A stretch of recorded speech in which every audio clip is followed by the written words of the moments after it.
Hi guys, welcome back to my channel just Banu. ఈరోజు నేను మా అమ్మమ్మ కలిసి భద్రకాళి దేవత గుడికి వచ్చినాం. దర్శనం అయితే మంచిగా అయింది. ఫుల్ వ్లాగ్ తప్పకుండా చూడండి, స్కిప్ చేయకుండా చూడండి. నేనైతే పెళ్ళైన తర్వాత ఫస్ట్ టైం టెంపుల్ పోతున్నా అమ్మమ్మతో.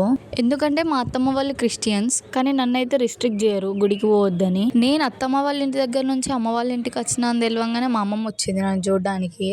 మేము మా అమ్మమ్మని అవ్వానే పిలుస్తాం. ఈరోజు ఆషాఢం ఫస్ట్ డే అని గుడికి పోతే మంచిదని అమ్మ చెప్పింది. వెంటనే అవ్వని తీసుకొని గుడికి స్టార్ట్ అయిపోయినా. ఇద్దరం కలిసి భద్రకాళి టెంపుల్కి పోదామని ఫిక్స్ అయినాం. నాకు మా అవ్వకైతే మంచి బాండింగ్ ఉంటుంది. ఆమెతో ఎక్కడికి పోయినా నాకు బోర్ కొట్టదు. ఇద్దరం కలిసి టెంపుల్కి అయితే వచ్చేసినాం.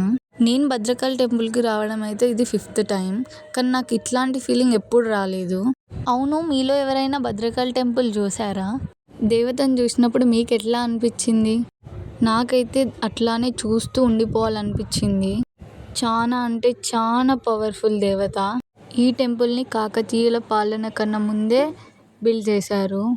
భద్రకాళి టెంపుల్లో అమ్మవారికి అభిషేకం జరిగేటప్పుడు తల్లి కళ్ళు మూస్తున్నట్టు తెరుస్తున్నట్టు కనిపిస్తుందంట.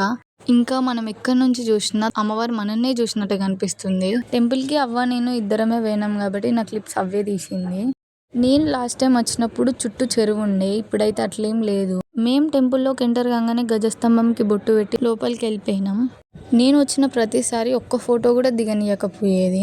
నేను మనసులో అనుకున్నా ఎట్లాగో దేవతను చూపియను కదా అని, కానీ చూపిస్తున్నా. ఎందుకో ఈసారి దేవతను చూస్తున్నప్పుడు చాలా అంటే చాలా మంచి ఫీలింగ్ వచ్చింది. దేవతకి దగ్గరగా వెళ్తున్న కొద్ది బాధ, భయం, హ్యాపీనెస్ 3 ఫీలింగ్స్ ఎక్స్పీరియన్స్ చేసిన ఒక్కటేసారి. నాకు తెలియకుండానే నా కంట్లో నుంచి నీళ్ళు వస్తున్నాయి, షివర్ అవుతున్నాయి. ప్రతిసారి కన్నా ఈసారి దర్శనం అద్భుతంగా జరిగింది. టెంపుల్లో దేవత ముందు 10 సెకండ్ కన్నా ఎక్కువ ఉంచరు, కానీ ఈసారి చాలా ప్రశాంతంగా ఒక 40 సెకండ్స్ చూసిన దేవతని. ఇక్కడ దేవత ఎంత అందంగా ఉంటుందో బొట్టు కూడా అంతే అందంగా పెడతారు. దర్శనం అయ్యాక నా కళ్ళల్లో హ్యాపీనెస్ చూడండి, ఎందుకంటే మేము దర్శనానికి వెళ్ళినప్పుడు అభిషేకం చేస్తున్నారు దేవతకి. నేను 10th ఉన్నప్పుడు మా ఫ్రెండ్స్తో కలిసి వచ్చినాము భద్రకాళి టెంపుల్కి. జస్ట్ ఎక్స్ప్లోర్ చేయడానికి వచ్చినాము. దేవత ఎంత పవర్ఫుల్ అని మాకు తెలియదు అప్పుడు. నేను అవ్వతో ఫోటో దించుకుంటున్నప్పుడు ఒక అన్నయ్య వచ్చి మరి ఫోటో దింపాలా అని అడిగి ఫోటో దింపిండు మా ఇద్దరిని.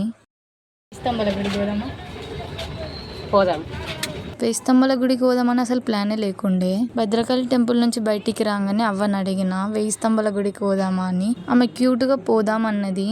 ఇటుపక్క గుడి అటుపక్క గుడి మధ్యలో నంది. ఇది ఏ మూవీ డైలాగో కామెంట్ చేయండి.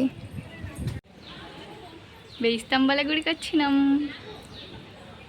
వేయిస్తంభాల గుడిలో ఉన్నంతసేపు అవ్వ కంటిన్యూస్గా చెప్పింది ఒకటే డైలాగు, మానవులకైతే ఇది సాధ్యం అవునా, దేవుడు కట్టుకున్నాడు కాబట్టి ఇంత మంచిగా ఉన్నది అని. ఈ టెంపుల్ అయితే మొత్తం స్టోన్తోనే ఉంటుంది. స్టోన్ ఫినిషింగ్ కూడా చాలా బాగుంటుంది. నాకు తెలిసి అందరు చూసే ఉంటారు వేయిస్తంభాల గుడిని.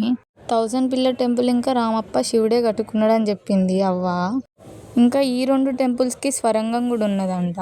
అవ్వకైతే చాలా ఫోటోలు తీసిన, అవ్వ కూడా నాకు తీసింది ఫోటోలు. ఇద్దరం కలిసి చాలా టైం స్పెండ్ చేసినాం హ్యాపీగా.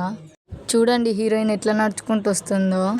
నాకు అవ్వతో ఉండడం అంటే చాలా ఇష్టము. మీలో ఎంతమందికి మీ గ్రాండ్ పేరెంట్స్తో టైం స్పెండ్ చేయడం ఇష్టమో కామెంట్ చేయండి. ఈరోజు మా అమ్మమ్మ హ్యాపీ, నేను హ్యాపీ.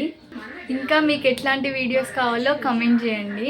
ఐ హోప్ ఈ వీడియో మీకు నచ్చిందని అనుకుంటాను. Please do like, share and subscribe to just Banu.